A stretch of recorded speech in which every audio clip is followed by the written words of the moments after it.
Et bienvenue à tous sur ma chaîne Cinémagique.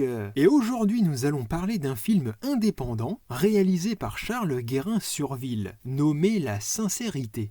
C'est une comédie romantique, ou plutôt une fantaisie cinégénique, et qui raconte l'histoire d'un tournage particulier, puisque celui-ci se compose au jour le jour, encadré d'une bande d'amis qui se réunissent tous en Ardèche dans une maison de campagne.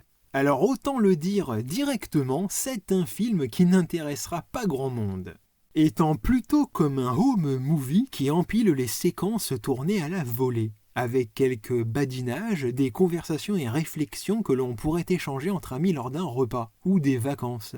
On a presque l'impression de visionner des rushs que l'on aurait soi-même pu prendre, comme un effet de se replonger dans ces vieilles cassettes HD d'il y a longtemps, et voir plein de morceaux filmés sur l'instant, caméra à l'épaule, assez proche au final d'un making-of.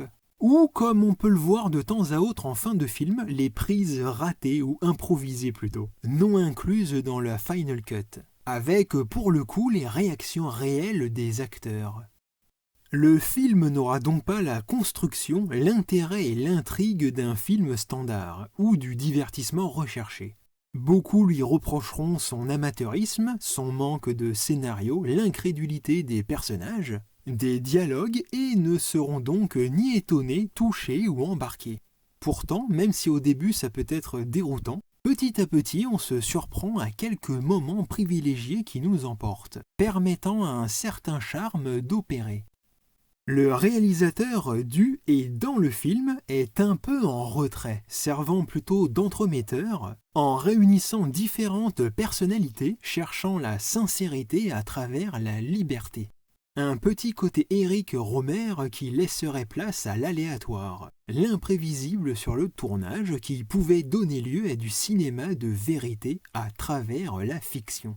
Ce serait presque une interrogation sous forme d'expérience qui est mise en scène pour tenter d'y répondre, filmant les bonnes comme les mauvaises choses, le tout et le rien de la vie. Le film en lui-même est-il seulement un film ou la tentative d'un film ? Et pour conduire cette étude, nous avons un groupe constitué de 6 acteurs principaux. Le réal, Charles Guérin-Surville, ainsi que Jeanne Damas, Charles Pépin, Manon Palmer, Jackie Terrasson et Charline Biondi. On voit d'autres acteurs mais qui sont plutôt secondaires, comme Annika Stenval qui a déjà quelques expériences d'actrice. Ce qui sera considéré comme un défaut pour beaucoup pourra aussi être l'une des plus grandes qualités, qu'en fait personne ne fait réellement partie du milieu du cinéma, ce qui accentue la sincérité recherchée, ainsi que l'identification que l'on peut avoir envers chacun. C'est comme si nous pouvions nous-mêmes en faire partie, le film se composant par ce que l'on y apporte de soi. Nous avons donc Charles Guérin-Surville, grandement inspiré par Woody Allen, avec quelques courts-métrages à son actif, dont le premier Mae West, avec Olivier Marchal, Cécile Cassel, Estelle Lefébure et Dan Fante, un romancier-poète dramaturge américain. Il a également écrit un roman Do You Like Your Job qui pose déjà une question au lecteur, mettant en corrélation le système industriel capitaliste et le fonctionnement machinal de l'humain. Nous avons aussi Jeanne Damas qui a joué dans Rock'n'Roll de Guillaume Canet, mais qui est surtout une touche-à-tout et une fonceuse. Branchée et connectée, elle fait partie de la génération Internet, en étant carrément l'une des pionnières à partager sa vision du monde et ses passions sur le web dès son plus jeune âge. Ce qui lui a permis de réaliser son rêve en devenant créatrice de mode avec sa propre marque. Un succès qui n'a rien de virtuel. Il y a aussi Jackie, ou Jack Laurent Terrasson, qui est un pianiste de jazz confirmé et reconnu, avec des récompenses à son actif. Quelques expériences derrière la caméra, notamment dans Autour de minuit de Bertrand Tavernier, et dans le précédent film de Charles Guérin-Surville, dans lequel il faisait, comme dans celui-ci, la musique du film. À défaut de plaire, la musique à elle seule est un langage à part entière. On poursuit avec Manon Palmer, souhaitant faire carrière dans la chanson, elle a participé à The Voice et signé chez Capitol, avec plein de projets en tête. Elle a une personnalité posée et ensoleillée et nous offre quelques moments de piano-voix de toute beauté. Vient ensuite Charline Biondi qui a fait Sciences Po, doctorante en philosophie de la théorie politique, spécialité dans les questions de surveillance de masse, des lanceurs d'alerte, l'éthique de l'ère numérique. Elle a par exemple fait une thèse sur l'affaire Snowden. Et l'on finit sur Charles Pépin, qui est romancier et philosophe, notamment connu pour son excellent travail sur les bandes dessinées avec Julien Bergeau, comme par exemple Platon la Gaffe, La planète des sages et les 50 nuances de grec, qui reprend les récits mythologiques avec beaucoup d'humour. Il a aussi été chroniqueur pour des magazines, la télévision, la radio et a régulièrement donné des conférences auxquelles le réalisateur a d'ailleurs assisté à plusieurs reprises, comme on le voit au début du film. Et pour ceux qui sont intéressés, sur YouTube, il y a pas mal de vidéos disponibles où il s'exprime sur de nombreux sujets. Il y a plusieurs côtés méta dans le film. Par exemple, ce sont des personnages qui jouent dans un film dont le sujet est d'incarner un rôle dans un film. L'on découvre le nom des acteurs et entre parenthèses le nom de leur personnage dans le film, mais qui est aussi en même temps le nom du rôle qu'ils vont devoir jouer dans le film qu'ils cherchent à tourner. C'est un peu le film dans le film où l'on mélange les personnages et les personnes. D'une certaine façon, ils ne jouent pas, ils sont eux-mêmes. C'est un exercice très intéressant d'emboîtement de la fiction et de la réalité. La fiction permet de mettre en lumière ce qui est véritable. Un peu comme au théâtre où chacun aura l'opportunité de jouer un rôle, lui permettant d'explorer différents aspects de lui-même, laissant parler sa fragilité, ses traits de personnalité, découvrir ses richesses insoupçonnées, de prendre conscience et gagner en confiance. Ne s'agissant pas d'être bon ou mauvais, de bien jouer ou non, mais de se laisser surprendre par ses propres émotions. Ça peut aussi faire penser aux anciennes télé-réalités, avec le casting diversifié qui fera forcément écho à celui qui regarde. Comme ici où l'on a par exemple l'amoureux, l'artiste et l'intellectuel. On y retrouve aussi cette ambiance de légèreté et de disponibilité dans un cadre intime et privilégié, avec les répétitions, les échanges, le partage, le côté musical ou soirée arrosée. Chacun se gère et fait sa vie dans son coin, tout en entrant par instant dans le champ de la caméra.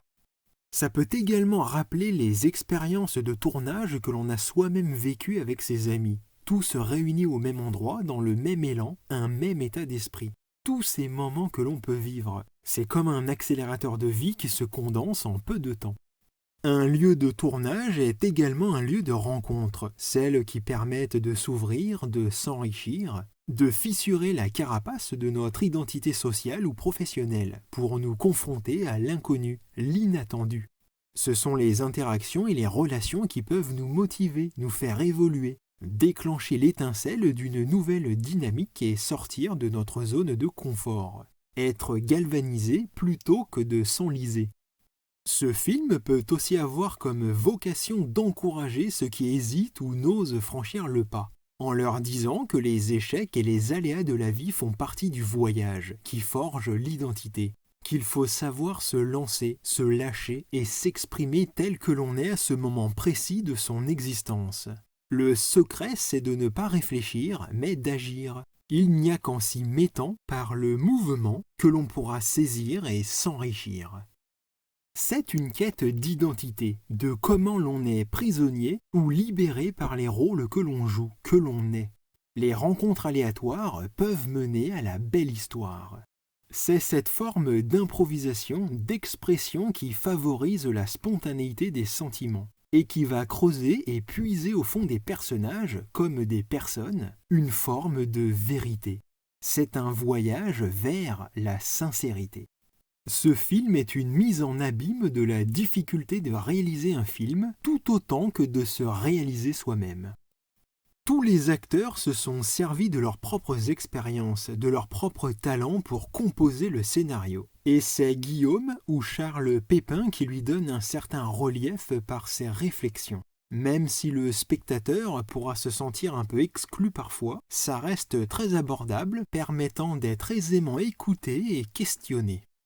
Là où c'est intéressant, c'est qu'aussi réfléchi soit-il, il n'échappe pas pour autant aux réflexions qu'il évoque, aux messages qu'il tente de transmettre. La philosophie permet autant d'approfondir que de s'élever dans les sphères de l'intellect et de l'esprit, de comprendre davantage. Mais elle ne permet pas forcément de se trouver soi-même et de s'épanouir.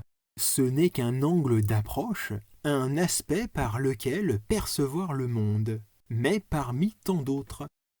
Les autres n'ont pas forcément les connaissances pour suivre les conversations, mais ils ont d'autres atouts qui ont tout autant de valeur et d'importance au quotidien. À aucun moment on le ressent comme étant supérieur aux autres, ce qui pourrait être le danger avec ce genre de personnage, qui pour le coup est vraiment très bien traité dans son déroulé et son aboutissement par l'intermédiaire de Charline. Par exemple, ce sont bel et bien le vécu des gens, l'action des individus de toute époque qui ont nourri et inspiré la pensée. Sans action, sans bêtise ou prise de risque, pas de vie, pas de réflexion et de leçons. Ceux qui rayonnent et brûlent de vie n'ont pas besoin de savoir ou de connaître. Vivre l'instant présent est ce qui porte en lui toute l'essence de ce qui conduira l'esprit à s'y pencher, à philosopher. Pendant que l'un profite, l'autre cogite. Un effet miroir entre une discipline qui paraît complexe et parfois inaccessible, mais qui est en réalité une quête perpétuelle de simplicité. En plus de ce jeu d'emboîtement entre personnages et personnes, réalité et fiction, il y a aussi la symbolique des éléments nécessaires à la composition d'une œuvre. Par exemple, si on écrivait une histoire, il y aurait de l'amour, de la réflexion, de l'action, de l'opposition, ainsi qu'un retournement de situation. Des hommes et des femmes d'âges différents avec leur propre registre de langage. Et en quelque sorte, chacun de ces mots prononcés est devenu un personnage, un aspect évocateur et singulier qui parlera à tel ou un tel. Comme l'artiste et sa muse, ou encore Jackie jouant le rôle du musicien, bien plus qu'un personnage ou une personne, il devient l'un des éléments mêmes dont un film a besoin, la musique qui s'incarne dans un personnage. Tout comme Mikhail Lubchansky, derrière la caméra, est lui aussi un personnage à part entière dans le film. Même si on ne le voit pas, il a vécu tous ces moments avec eux, et c'est son propre regard qui s'oriente ou oriente le cadre au gré du vent. D'ailleurs, pour la musique, elle peut être considérée comme un bon contre-pied ici à la philosophie, car quelques notes suffisent à éveiller les sens, à nous plonger dans nos émotions, mener à l'inspiration. C'est une connexion immédiate au présent et nous transporte dans nos élans. C'est un peu ce qui ressort dans ce film, cette idée que chaque épreuve qui nous confronte au réel nous rend plus forts, plus vivants, plus matures. Peut-être qu'on ne peut atteindre la sincérité qu'en s'abandonnant soi-même, cherchant dans l'action à la susciter, jusqu'à la ressentir. Mais peut-être n'est-elle qu'éphémère, telle une belle musique qui nous offre un instant de grâce, suspendue hors du temps. C'est cette histoire en chacun de nous qui se compose au jour le jour. C'est écrire, mais surtout vivre l'histoire de sa vie. Voilà pour ce film expérimental qui n'aura probablement pas la matière et la forme pour convaincre. Mais il est fait sans artifice, à la bonne franquette comme on dit, et qui malgré tout parvient à saisir dans ses improvisations quelques instants insoupçonnables de simplicité, d'authenticité dans lesquels chacun pourra s'y retrouver, et finalement être touché par la sincérité. Continuez à voir des films, quant à moi je vous dis à bientôt et que la magie soit avec vous.